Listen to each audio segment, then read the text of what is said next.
Minnesota Vikings have finished their first joint practice with the Baltimore Ravens, and we have some really interesting takeaways. Now, one thing with joint practices is they are a little more intense than your standard public training camp practice. You basically have 2 preseason games ahead of the actual preseason game, which means most of the high-end players are not going to play in the actual preseason game, but you're going to see ones versus ones, twos versus twos going up against each other in these joint practices, and it gives us a lot of really interesting information. So let's kind of start here. The quarterbacks, both McCarthy and Murray struggled on the day.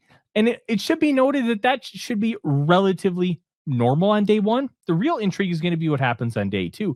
You're facing a new defense, and defense usually wins in those first kind of meetings, especially because you're not really game planning for the Ravens. You're just kind of going at it, running concepts, and trying to see how things go in a similar way to what you would see during a normal practice. However, both quarterbacks struggled. You saw multiple interceptions from each quarterback, and there'd just be some inconsistencies when it came to moving the football.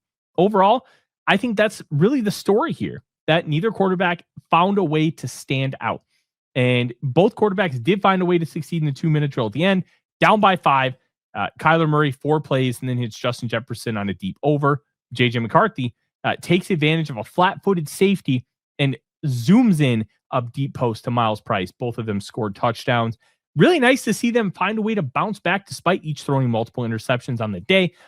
You would like to see better, but sometimes it is what it is. It can be an off day, and the variables of having the Ravens in the building instead of going against Brian Flores' defense can create different elements at play.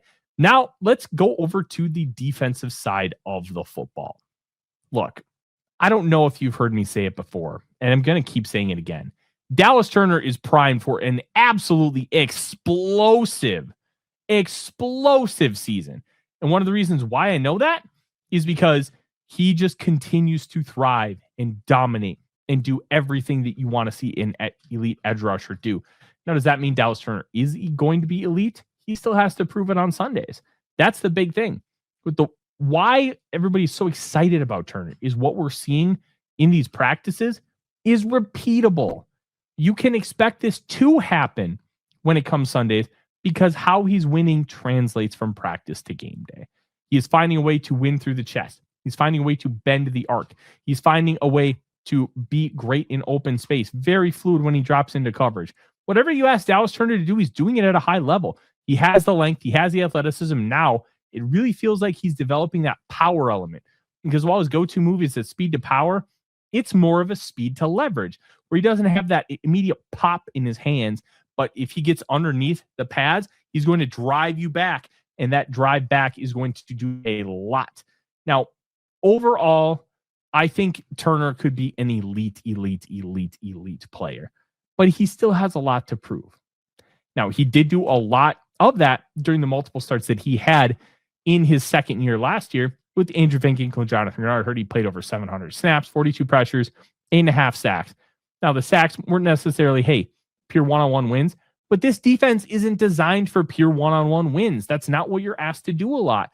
So he's not going to get a lot of those quote-unquote one-on-one style opportunities, but he's going to get some this year.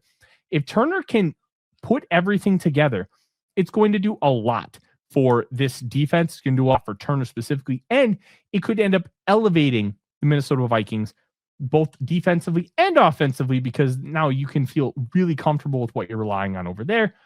He's not the only one that had great success. Let's talk about the secondary. And one of the guys everybody's looking at is Charles Demmings, also known as Chuck D. He is consistently standing out in these practices. Now, he did get beat by Jacoby Lane, who stacked him on a deep route.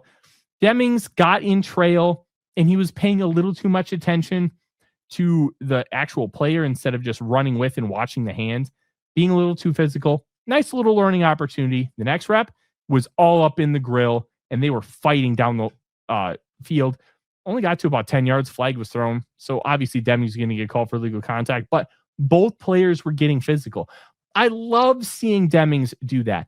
I want to continue to see what he can do because he's working in with the ones at times, especially when they're doing 7-on-7s and full team.